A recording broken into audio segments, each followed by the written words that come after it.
Olá, tudo bem? Você vai ver agora no Unibrasil em Síntese. Curtas de alunos fazem o curso de publicidade brilhar na noite curitibana. Faculdades integradas do Brasil participam do Dia da Responsabilidade Social. Ciclo de palestras aborda o papel da religião nas relações internacionais. E a equipe de vôlei conquista o 3º lugar no Campeonato Paranaense Juvenil. Não saia daí, Unibrasil em Síntese está no ar.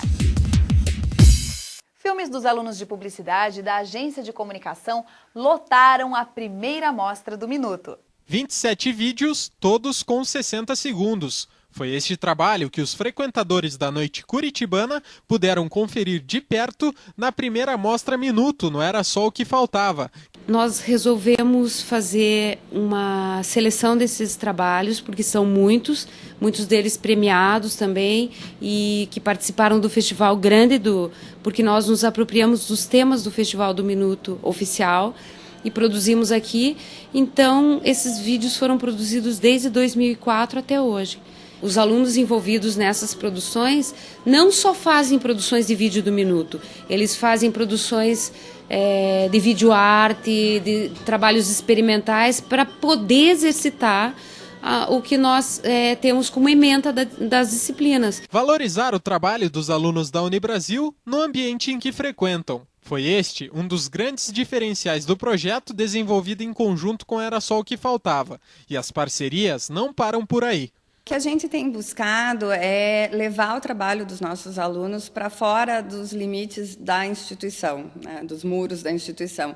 Então, essa parceria com o Era Só o que Faltava, né, que surgiu para a gente, é uma oportunidade que a gente viu de utilizar um espaço mais descontraído, um espaço que o público da Unibrasil, né, os jovens, frequentam e estão num ambiente mais, né, descontraído, para levar o trabalho dos alunos, né, especialmente esses trabalhos audiovisuais, que são, né, geralmente são as vedetes da publicidade, né, que todo mundo curte ver, é o que todo mundo se interessa. Então, usar esse espaço do Era Só o que Faltava para mostrar o trabalho dos nossos alunos. Dessa forma, acho que a gente não só está valorizando o trabalho dos alunos, como a gente está mostrando a cara, né, do curso, da instituição. Foi, na verdade, uma primeira amostra que a gente fez, né, e a intenção é dar continuidade. Então, foi essa primeira seleção de melhores filmes desde 2004, né, até hoje, mas a gente já está programando outros eventos lá, né, para acontecer, outras mostras do Minuto, outras mostras de audiovisuais também, como os de videoarte, né, que também os alunos produzem na disciplina de produção de TV e cinema. E a organização do evento ficou por conta da Interage. Levou um período de 2 meses, dentro de sala de aula, na Interage em si, na agência, utilizando o espaço da agência, onde o professor da disciplina de planejamento trouxe os alunos de relações públicas e de publicidade também, para coordenar, para trabalhar, para desenvolver, na verdade, porque a teoria é uma coisa, a prática é outra.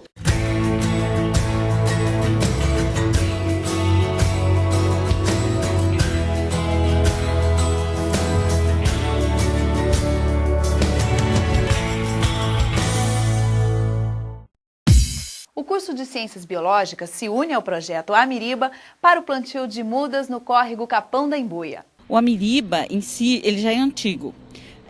Esse movimento começou já há aproximadamente 20 anos, com ações assim, mobilizadoras no sentido de chamar a atenção na época, então, para questões de meio ambiente, de não cortar árvore e tudo mais. E depois, à medida em que o tempo foi passando, o rio foi ficando mais poluído e o movimento foi sendo canalizado especificamente para o rio. Hoje nós tivemos uma ação da Prefeitura de limpeza e uma ação nossa, de todos os envolvidos que estavam aqui, mais as crianças que nós mobilizamos os colégios estaduais e municipais que vieram aqui para fazer o plantio. Os acadêmicos do curso destacaram a importância da atividade e da integração com as crianças. Na verdade, esse trabalho ele é de extrema importância porque, como a gente já verificou nas 2 edições passadas, anteriores, nem todas as plantas elas acabam desenvolvendo como deveriam. Se a gente não continua esse trabalho, não tem essa ação contínua, acaba não tendo o resultado efetivo que a gente espera. Então, por isso que a ação é de extrema importância para a mata ciliar. Então, eu vejo como uma interação muito grande, boa, porque as crianças desde pequena aprendem a lidar com o meio ambiente, se interagem muito bem, porque elas gostam de fazer esse trabalho, elas gostam de estar ali plantando, né, a mudinha, tudo, vendo crescer, eles acompanham até que ela fique grande. A professora Larissa ressalta que o plantio não é a única ação do grupo, que realiza fóruns de discussão e outras ações de educação ambiental. É o 3º ano que a Unibrasil está participando, então a gente traz os alunos para participarem junto com as crianças das escolas. E, na verdade, essa é um projeto que é desenvolvido pelo Ameribo. A atividade contou com a participação de crianças de escolas públicas que se mostraram animadas com o plantio, como é o caso do pequeno José, de 8 anos. Eu plantei ipê e mais uma que eu acabei esquecendo o nome. E eu acho legal por causa que aqui o rio cada vez está diminuindo, como a instrutora disse.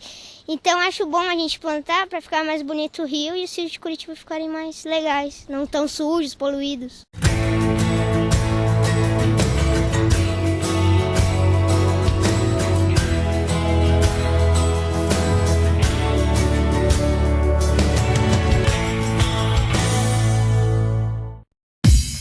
Antropologia foi o tema do primeiro debate sobre as religiões e as relações internacionais, que começou em setembro e vai até o final do semestre. Eu tive o privilégio de ser convidada pela professora Larissa para fazer a palestra de abertura desse ciclo.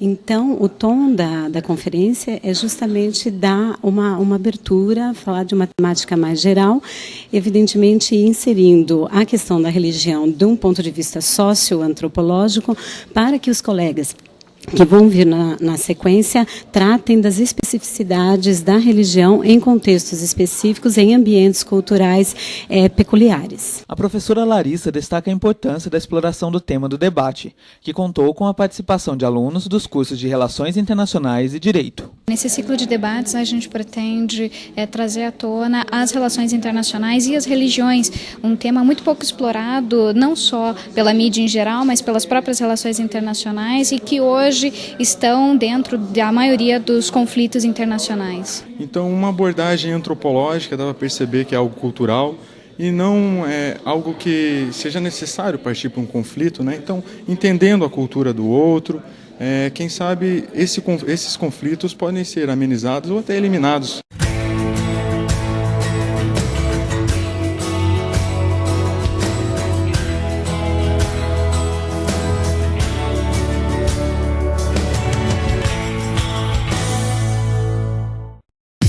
A pós-graduação e a Escola de Negócios trazem a Curitiba uma programação especial sobre melhoramento de processos. A técnica Lean Six Sigma são basicamente um conjunto de ferramentas que você utiliza para a melhoria de processo e qualidade na produção de algum bem. Na sua essência, essas técnicas e as ferramentas, né, em conjunto, né, propiciam ao profissional que se certifica com esses conhecimentos, a possibilidade de entrar numa empresa, né, abrir as atividades que compõem um processo, ok?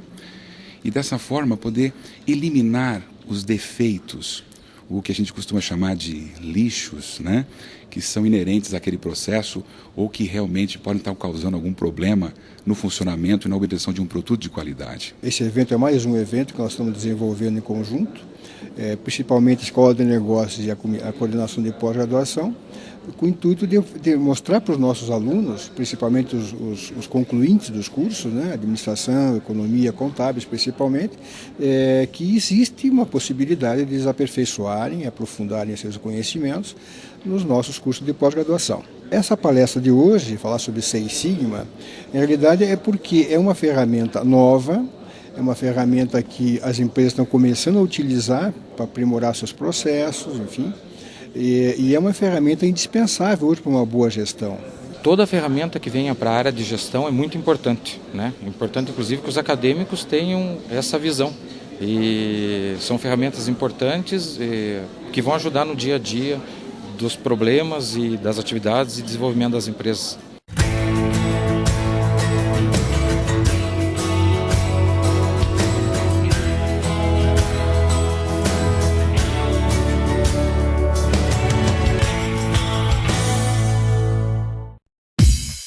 professora da Unibrasil, Larissa Ramina, lança um livro sobre direito internacional dos investimentos. Esse livro é resultado de 5 anos de pesquisa, de doutoramento.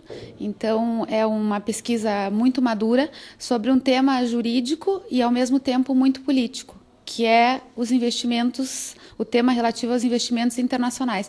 Então, trata-se de um tema que está, digamos assim, nas fronteiras do político e do jurídico. É o terceiro livro publicado pela autora, e a professora Gisele destaca a importância da obra para o direito internacional. Primeiro, eu gostaria de dizer que nós temos que comemorar o lançamento da obra, né? A Unibrasil tem que comemorar, porque a professora Larissa é uma profissional super competente, ela é graduada no país e também fora, né? Tem mestrado na Inglaterra, pós-graduação na França, doutorado em São Paulo. Então, nós temos uma profissional super qualificada no nosso corpo docente e que lança agora uma obra que vai fazer diferença no direito internacional público. Esse livro que a professora lança, que trata de direito internacional dos investimentos, é um livro pioneiro, né? Porque é um tema pouco explorado na matéria de direito internacional público. Então, certamente vai ser uma obra referencial, né, no Brasil, né, para aqueles que se interessam pelo direito internacional.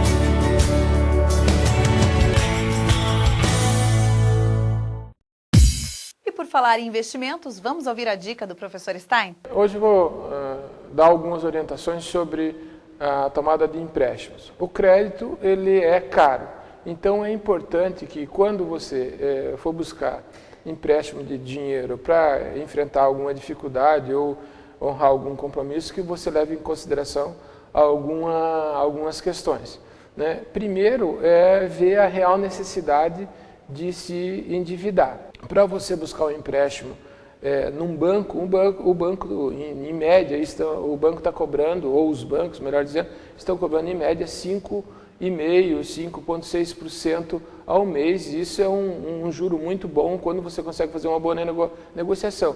Mas esses mesmos bancos, eles emprestam, né, no chamado crédito direto ao consumidor, ou o CDC, né, por uma taxa de juros que é a metade dessa taxa de juros anterior. Você consegue, pelo CDC, empréstimos com juros da ordem de 2,5%, 2,6% ao mês. Então, é importante, se você for se sentir necessitado ou é uma imposição que você faça esse empréstimo, que você vá no banco e procure o tal do CDC, que é o crédito direto ao consumidor.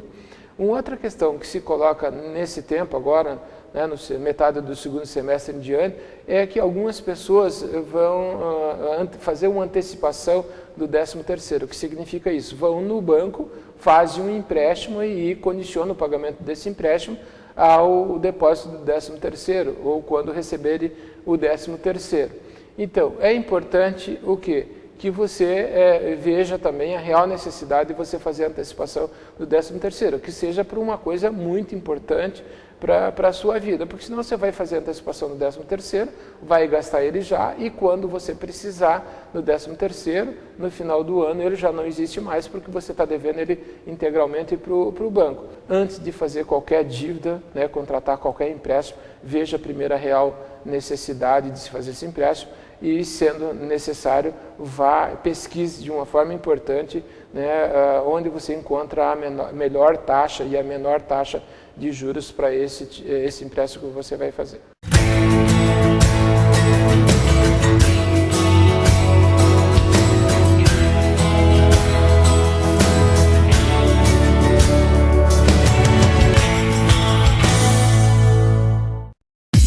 O direito e as relações econômicas foi o tema da palestra de Luiz Edson Fachin.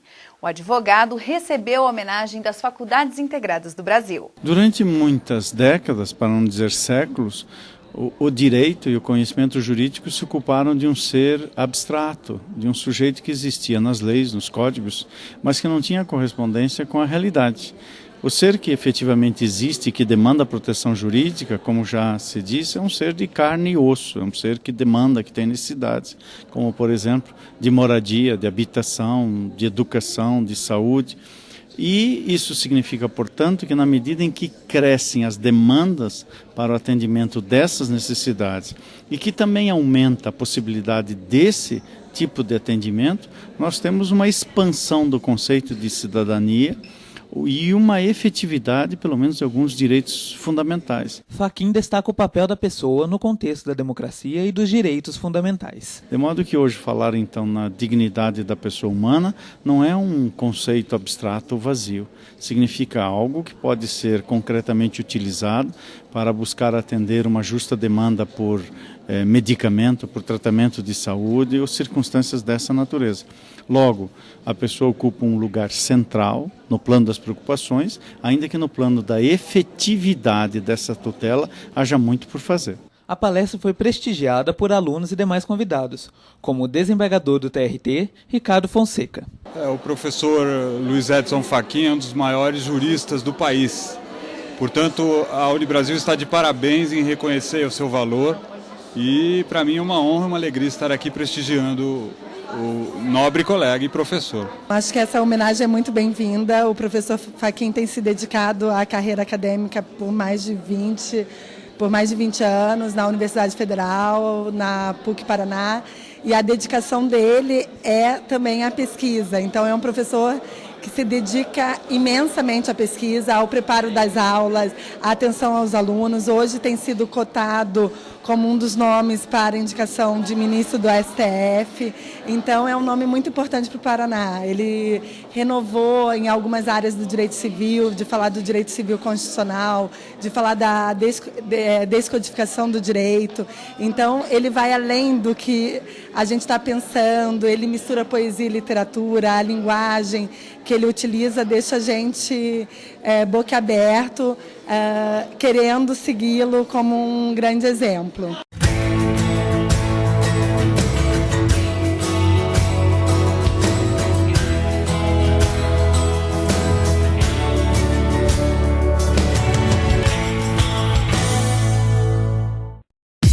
E outra homenagem foi para um personagem histórico, o Barão do Cerro Azul, um dos grandes responsáveis pelo desenvolvimento do Paraná. O visionário comerciante agora dá nome a um auditório da Unibrasil. O especialista em História Paranaense, Carlos Roberto Antunes dos Santos, ex-reitor da Universidade Federal do Paraná, já orientou monografias sobre o Barão e ressalta a importância deste personagem na história do Estado. Falar um pouco da história do Barão do Cerro Azul é falar como um pouco sobre a história do Paraná na segunda metade do século XIX. O Barão, ele nasceu em 1849, né? Portanto, toda a segunda metade do século XIX, ele teve uma participação ativa na vida paranaense como um cidadão, como um educador, como um grande empresário e também uma atuação política bastante significativa, né? Por exemplo, enquanto cidadão, né, uma pessoa muito preocupada com a educação, ele também era alguém ligado exatamente ao movimento pela libertação dos escravos e foi exatamente em função dessa sua atuação que ele ganhou da Princesa Isabel o título de Barão do Cerro Azul. Ele fundou a impressora paranaense, ele modernizou todo o sistema carril em torno de Curitiba, nos arredores de Curitiba. Ele criou olarias, ele criou serrarias, mas um momento exponencial na vida empresarial do Barão do Cerro Azul, ele foi um grande empresário da erva mate, né? O professor Santos doou à biblioteca da instituição o livro Para a História. Hoje estou oferecendo à biblioteca da Unibrasil um livro que está já esgotado e que virou uma raridade, chama Para a História, né?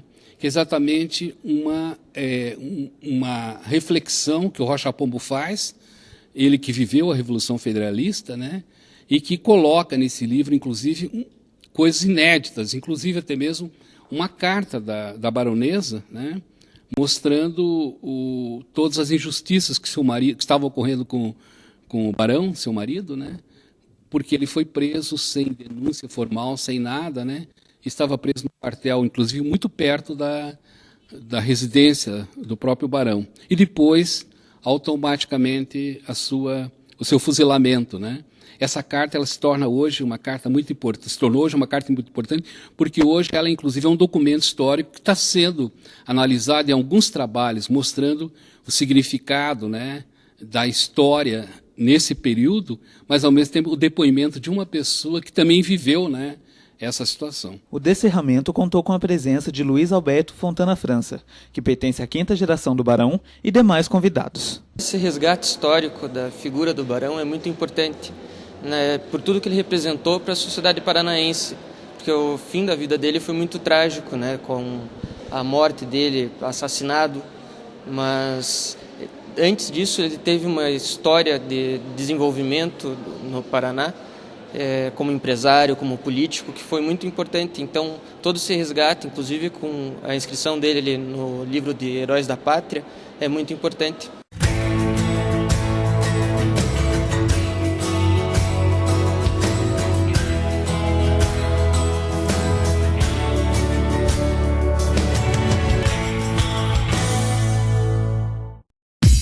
Mais um título para o vôlei da Unibrasil. A equipe juvenil acaba de conquistar o 3º lugar no Campeonato Paranaense. Foi uma experiência muito boa para a equipe, porque o nível era grande, dificuldade também.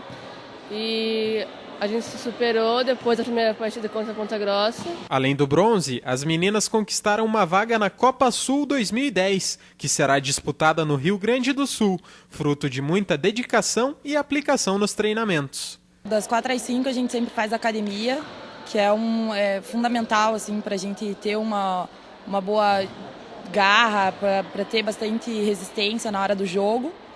E das 5 às 7 a gente treina com o adulto, um grande espelho para a gente sempre está focado, olhando para elas, vendo que cada coisa que elas estão fazendo, cada detalhe para a gente ir lá e tentar fazer igual e tentar conquistar o mesmo título de campeonatos que elas têm. Essa Copa Sul de 2010 é a federação que vai promover. Então, os 3 melhores do Paraná vão representar o estado nessa competição que deve ser no primeiro semestre. Então, acho que é fruto de um trabalho, de uma organização tanto da faculdade como das meninas e vamos representar o Paraná aí nessa Copa Sul aí no primeiro semestre de 2010.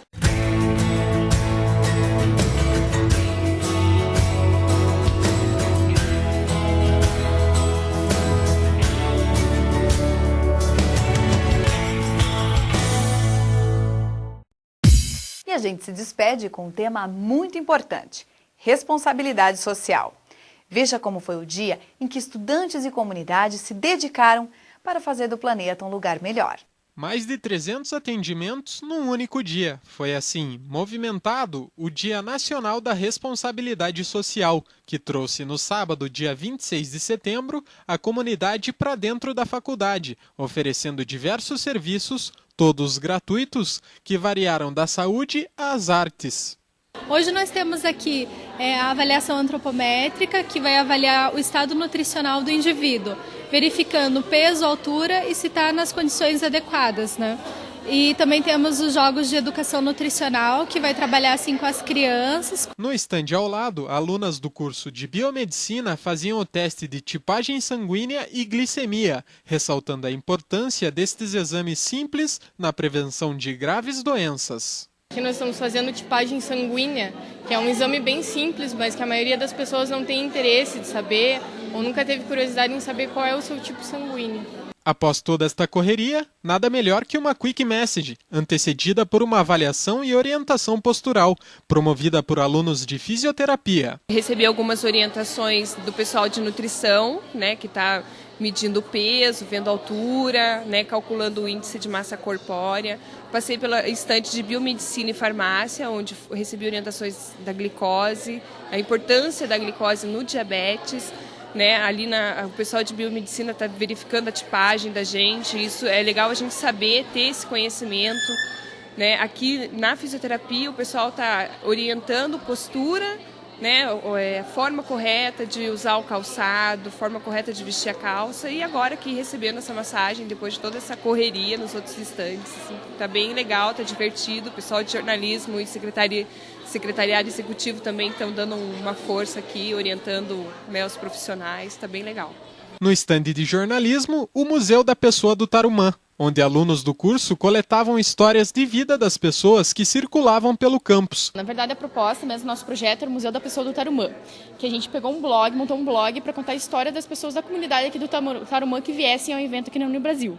A gente escolheu pessoas aleatórias e perguntava para as pessoas o que aconteceu de mais fantástico na vida delas. E elas iam contando e a entrevista ia se desenrolando e a gente escrevia o texto na mesma hora e já postava no blog instantaneamente. Quem quiser ver o conteúdo dessas histórias, que saíram histórias bem bacanas, pode entrar no museudapesoadotarumã.wordpress.com. O lado artístico do evento ficou por conta do Grutum, grupo de teatro da Unibrasil, que ensinou uma peça sobre os cuidados com o vírus da gripe A, H1N1, e pelo curso de Educação Física, que preparou atividades de ritmo e dança junto com estudantes de colégios estaduais próximos à Unibrasil. A gente preparou uma aula de hip hop, né, que a gente vem trabalhando desde a disciplina de ritmo e dança, que tem aqui na grade curricular da faculdade. Iniciou às 9 horas, o pessoal da comunidade inteira veio, né, das escolas aqui perto, e a gente ministrou a aula e ensinou a eles os passos de hip hop. E como o dia era da responsabilidade social, mesmo que desajeitados, repórter e cinegrafista entraram na dança, provando que com pequenos gestos é possível sim uma sociedade mais integrada, justa e fraterna.